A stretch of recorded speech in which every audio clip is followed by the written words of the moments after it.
बैठक आहे आणि सोबत येताना जे आहे ते विरोधी पक्षातले नगरसेवक घेऊन आलेले आहेत साहेब.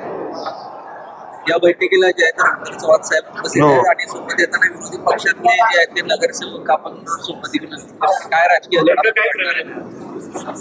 आज सोलापूरमध्ये कळमचे नगरसेवक जे आहेत उबाठामध्ये ते होते. ते भारतीय जनता पार्टीमध्ये आदरणीय रवींद्र चव्हाण साहेबांच्या शुभ हस्ते त्यांचा प्रवेश होणार आहे. हे सर्वजण आमचे जुनेच सहकारी आहेत आणि कळम आणि धाराशिव जिल्ह्याचा विकास हा भारतीय जनता पार्टीच्या माध्यमातूनच होऊ शकतो याची त्यांना पूर्ण खात्री असल्यामुळे त्यांनी हा निर्णय घेतलाय. अधिक ते बोलतील, पण मी म्हटल्याप्रमाणे हे सर्व माझे जुनेच सहकारी आहेत. किती नगरसेवक आहेत? साधारण 10 आहेत, मला वाटतं 9 ते 10 आहेत. हा मातोश्रीला धक्का असणार आहे का उमराजे निंबाळकरांना धक्का म्हणायचा? हा धक्का कोणालाच नाहीये. हा म्हणजे कळंब शहराला आणि धाराशिव जिल्ह्याला कोणाला फायदा आहे. विकासाचा तुम्ही मुद्दा मांडलेला आहे. खासदार ओमराजे देखील सत्तेत म्हणजे शिवसेना शिंदे गटात उद्धव ठाकरेंना सोडून विकासाच्या मुद्द्यासाठीच गेलेले आहेत. नगरसेवक जे आहेत शिंदे साहेबांच्या सेनेकडे जायचे ते भाजपकडे नेमके विकासाचे मुद्दे कुणाकुणाचे आहेत? जरा नागरिकांना शिंदे सेना विकास करू शकत नाही. धाराशिव जिल्ह्यामध्ये आपल्या सर्वांना कल्पना आहे की भारतीय जनता पार्टी हा सर्वात मोठा पक्ष आहे. परवा झालेल्या निवडणुका ज्या आहेत स्थानिक स्वराज्याच्या त्याच्यामधले रिझल्ट पूर्ण समोर आहेत. जनतेचा विश्वास भारतीय जनता पार्टीवरती नक्कीच आहे आणि कळमचे हे सर्व जे नगरसेवक आहेत हे माझे जुने सहकारी आहेत. तसं तर ओम किंवा कैलास हे जुने सहकारीच आहेत. विषय असा आहे की आम्ही आता वेगवेगळ्या माध्यमातून जिल्ह्याच्या विकासासाठी काम करतोय. ऑपरेशन टायगर किंवा ऑपरेशन लोटस असं काही वेगळं समजायचं कारण नाही.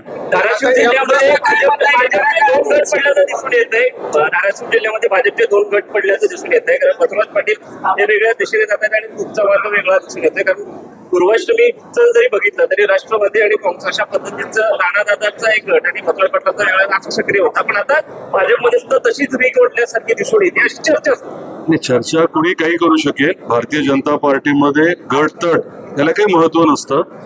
आम्ही एवढंच आपल्याला सांगेन की बसवराजजी हे ज्येष्ठ नेते आहेत. त्यांना जबाबदारी जी आहे ती जास्त लातूरची आहे. धाराशिवमध्ये तर ऑफकोर्स त्यांचं वास्तव्य आहे आणि त्यांची पूर्ण आम्हाला सहकार्य होतंय, मदत होतीये, त्याबद्दल काही अडचण नाही. महत्वाच्या कार्यक्रमांना तुम्हाला निमंत्रण दिलं जात नाही असं काही नसतं. मी जर समजा उपलब्ध त्या दिवशी नसेल त्यामुळे गेलो नाही असं होऊ शकतं. ते बोलवत नाहीत किंवा मी बोलवत नाही असं काही मुद्दा नाही. माझी विनंती काय आहे, धाराशिव जिल्ह्याच्या बाबतीत आपण विचार थोडा वेगळा करतोय. आमचा पूर्ण फोकस जो आहे तो तिथलं दरडोई उत्पन्न वाढवण्यावरती आहे. मोठे प्रकल्प कसे येतील, तिथे जास्तीचा निधी कसा येईल, आपलं कोल्हापूर सांगलीचं पाणी लवकर कसं येईल किंवा तुळजापूरच्या विकासाचा मुद्दा लवकर मार्गी कसा लागेल याच्यावरती आमचा जास्त फोकस आहे. आज 10 नगरसेवकांचा पक्षप्रवेश होतोय. येणाऱ्या काळामध्ये अजून ऑपरेशन लोटसच्या माध्यमातून धाराशिव जिल्ह्यामध्ये अजून कोणकोणते नेते अजून येणार आहेत? असं थोडं सांगितलं जातं. मी एवढंच सांगेन की ऑपरेशन टायगर जसं आमचं सरनाईक साहेब बोलले तसं ते असेल किंवा आमचं ऑपरेशन लोटस किंवा काय तुम्हाला नाव द्यायचंय ही निरंतर प्रक्रिया आहे. आता ऑपरेशन टायगर कडे जाणारे नगरसेवक ऑपरेशन लोटस कडे तुम्ही अहो एकच आहे ते सगळं. तर तुम्हाला माहित नाही का तिकडे काय आणि इकडे काय? आम्ही एनडीए म्हणून आम्ही सर्व एकच आहोत.